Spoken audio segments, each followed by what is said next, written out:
Once again, good morning. In the gospel reading, Jesus seems very frustrated with his disciples because they misunderstand what Jesus says to them about the yeast of the Pharisees and the yeast of Herod, thinking that Jesus is referring to the fact that they have forgotten to bring bread, no? Kung basahon na to atong ebanghelyo sa Cebuano, makaingon kita nga suko na gid sa Ginoong Kristo sa iyang mga tinun-an, no, kay abi sa iyang mga tinun-an, no, nga naghisgot si Jesus bahin sa pan, nga literal nga pan, tungod kay nakalimot sila og dala og pan, kay isa ra man kabuk ang ilang nadala, no, kay naghisgot man si Kristo about sa igpapatubo sa pan ni sa mga Parisiyo og ni Herodes.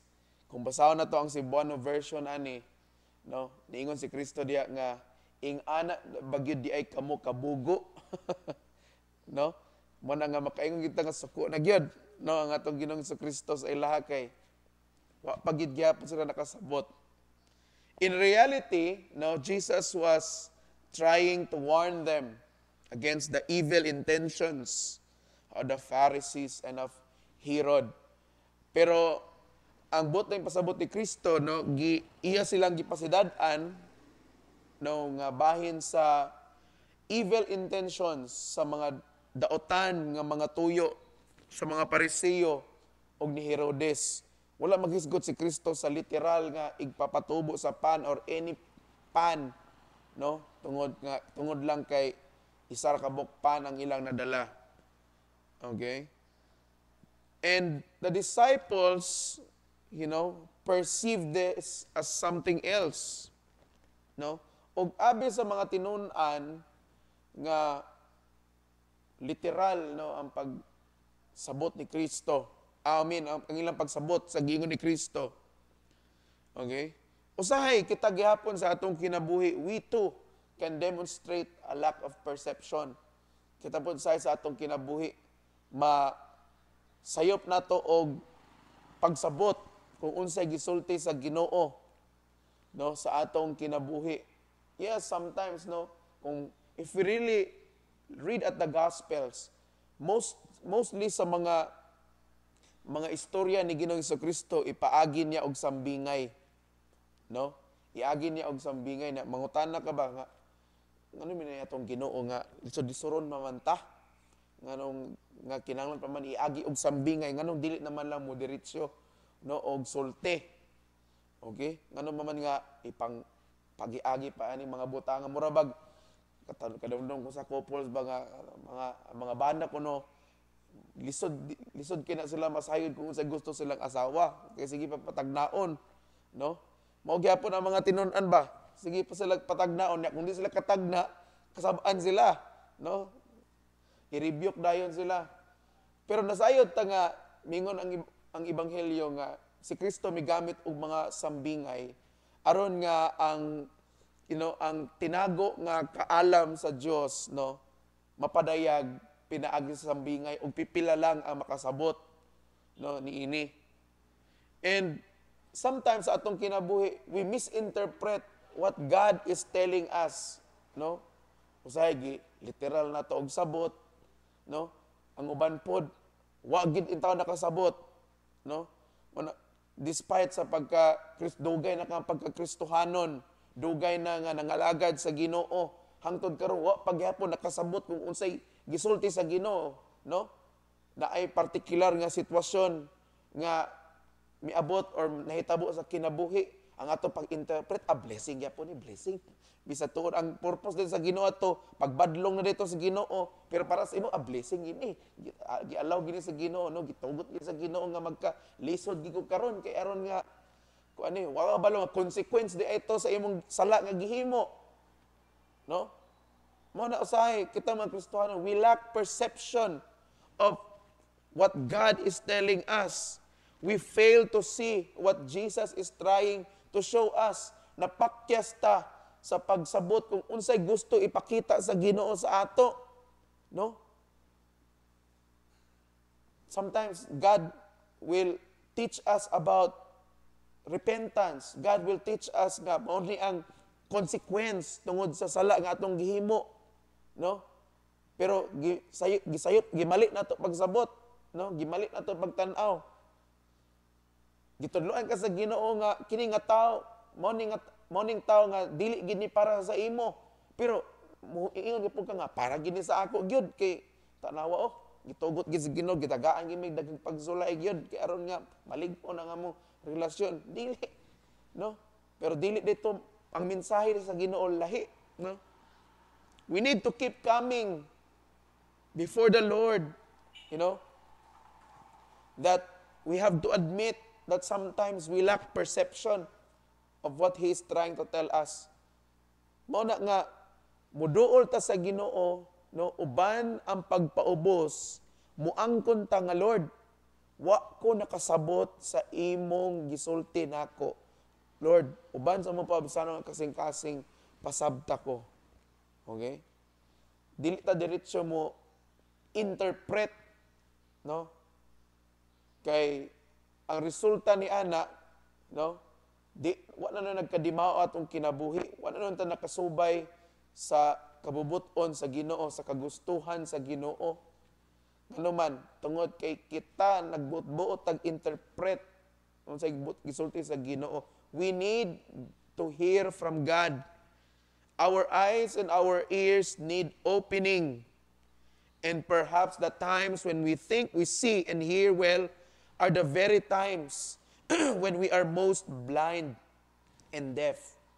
Sa mga panahon nga abi nato nga nakita nato nga gikan ni sa Ginoo, iya ni sa Ginoo, nadungog nato nga gikan ni sa Ginoo, iya ni sa Ginoo, pero basin di ay usahay mauna ang mga panahon nga nabuta o nabungol hinuon ta. Okay? We need again the humility that will tell us, Lord, allow me to see. Lord, allow me to hear. Kinahanglan ta kanunay og mapaobsanon nga kasing-kasing nga muingon ta nga Ginoo, tuguti ko nga makakita ko sa imong gusto ipakita nako. Tuguti ko nga makadungog ko sa imong buot ipadungog nako. No? A lot of Christians today, that's why make mistakes. Daghang mga Kristiyanon karon masayop, no? Masayop tungod kay mo conclude man dayon nga, nadungog gid na akong Ginoo, naingon gid ang Ginoo nga ikaw day para gid ka sa ako day, ingon so, sigurado gid ko day. Nga ikaw na gyud. Nadungog gid ako sa Ginoo, klaro gid kayo. Wa ko nabungol atong panahon na. Kay inigtan-aw nako nimo, makita gid akong Ginoo sa imo. Na. Sigurado na gid ka, di ba? Masahay mo conclude ta diretso. No?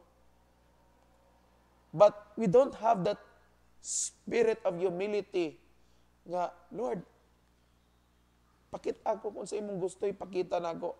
In our first reading, it talks about the building of the ark, no? Naghisgot kini may tungod sa pagtukod sa arka, no, ni Noe. The people did not believe Noah. Ang mga tao wala mitukang kang Noah, no, kang Noe nga magbaha. Tingnan sila magbaha. So pagbaha nga perting inita kayo. Okay? And even Noah at first wala gyud sa diretso motuo, no? Although nag-ingon nga siya na lang ang nabilin nga matarong nga tao sa kalibutan. No? During his time tungod kay ang kalibutan na puno na sa pagpakasala. But even Noah did not believe at first. Okay? Mauna nga kinahanglan ni Noah, no, nga makakita gid nga gikan gid sa Ginoo gyud. So God allowed ngano man because in Noah's heart, no, in the spirit of humility, okay? Nagampo siya nga makakita siya kung tinuod ba gid ning pabuhat sa Ginoo kay kung dito tinuod mura gid siya buang. Bawa sa tukod-tukod og dako kay nga arka. Unya perting inita kaayo. No? And so the great flood happened. No? That's why in our lives also, mag-ampot ta sa Ginoo, Ginoo, abrihi akong mga mata. Ayaw pag-claim nga dili ka buta. Ayaw pag-claim nga dili ka bungol. Kay ang tinuod, kitang tanan, mga buta ug bungol. No? dili man permanente, but most of the time we are blind and deaf. Wa ta nakakita sa Ginoo, wa ta nabungol ta sa Ginoo. Tanawa ang mga tinunan sa atong ebanghelyo, uban-uban nila si Kristo adlaw ug gabi, bisan asa pa ingon si Kristo, uban sila mo ingon si Kristo. Wala baday mo nakabalo ingon si Kristo ha? Pila ka buok ang nabilin sa diyang gipikas-pikas nako ang 7 kapan, ang 5 kapan para sa 5,000 ka tawo. Tubag sila 12. No? Pila ka bukag ang nabilin sa diyang gipikas-pikas nako ang 7 kapan para ipakaon sa 4,000 ka tawo. Ingon sila 7. Luoy kayo. Ingon si Kristo sa katapusan sa atong ebanghelyo, wala ba gihapon kamo makasabot? No? Jesus was telling them nga, sige na tag-uban-uban. Nakakita na mo sa akong gipanghimo. Okay? Hangtod karon ang inyong munahuna, paan lang gihapon na akong but pasabot. No? Dugay na ta nang alagad sa Ginoo. Kita mga Kristohan, dugay na ta nag-alagad sa Ginoo. Dugay na ta nagsimba sa Ginoo. Pero hangtod karon, wa paghihapon ta nakasabot kung unsa ang buhat, ang mga buhat sa Ginoo sa atong kinabuhi. No? Dagan paghihapon nato, hangtod karon wala paghihapon mituo nga naay Ginoo bisag grabe nang ikaw mismo grabe na nimong saksi sa pagpamuhat sa Ginoo sa imong kinabuhi. Kaingon lang gihapon ka nga wa gihapon Ginoo, nga dili tinuod ang Ginoo. Nga ang Ginoo usa rin ni ka imahinasyon sa tao. Diba? Willing andam bata mo angkon nga inana tao sahay? No? Mao na maigsoon. Sometimes we are like that. Okay? We fail to see God's work because we don't acknowledge Him but until now. Sa atong kinabuhi. That's why it should be part of our prayers. Mahimong kabahin dapat sa atong mga pag-ampo matag adlaw nga Lord. Abrehigid akong mga mata nga dili ko mabutaan. No? Or say atong idugang Lord, i-refresh akong memory. No?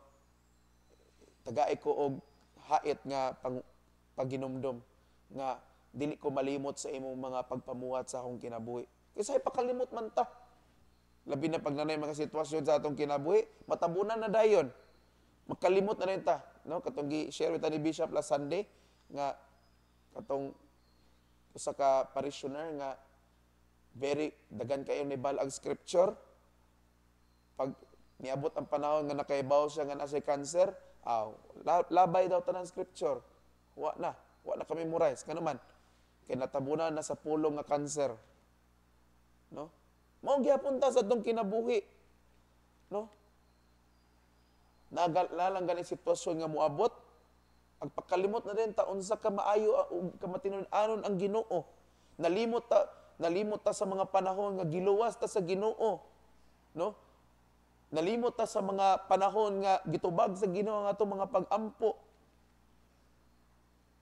Di na ta kasangpit sa iya. Ngano man kay natabunan gihapon ta sa atong sitwasyon. Ang mga tinun-an natabunan sa sitwasyon sa ilang kabalaka nga usara kapan ang ilang nadala. No? Nya nalimot sila nga ang kauban nila maoy nagpikas-pikas sa 7 kapan o gipakaon ang 5,000 unya. Pila ra sila ka buok. Nagsakay sa sakayan. Wara gani mag 1,000. No? Nalimot sila nga kauban nila ang Dios nga muhimo sa tanang butang nga posible. They forgot that. Mo nakita pod mga katawhan sa Ginoo, hinaot dili ta malimot pod sa mga katingalahang buhat sa Ginoo sa atong kinabuhi. Amen? In Psalms 103 verse 5, it says, "Bless the Lord, O my soul, and forget not His benefits." No? Forget not the works of the Lord. No? Ayaw kalimot sa mga buhat sa Ginoo. Kita unta dili po ta malimot unta gyud. No, dili na to kalimtan that God is so faithful sa atong kinabuhi sa matag adlaw. Dili ta malimot sa katong mga panahon nga grabe na tong sangpit sa Ginoo para ani, para ana. And God answered us. Gitumag ta sa Ginoo.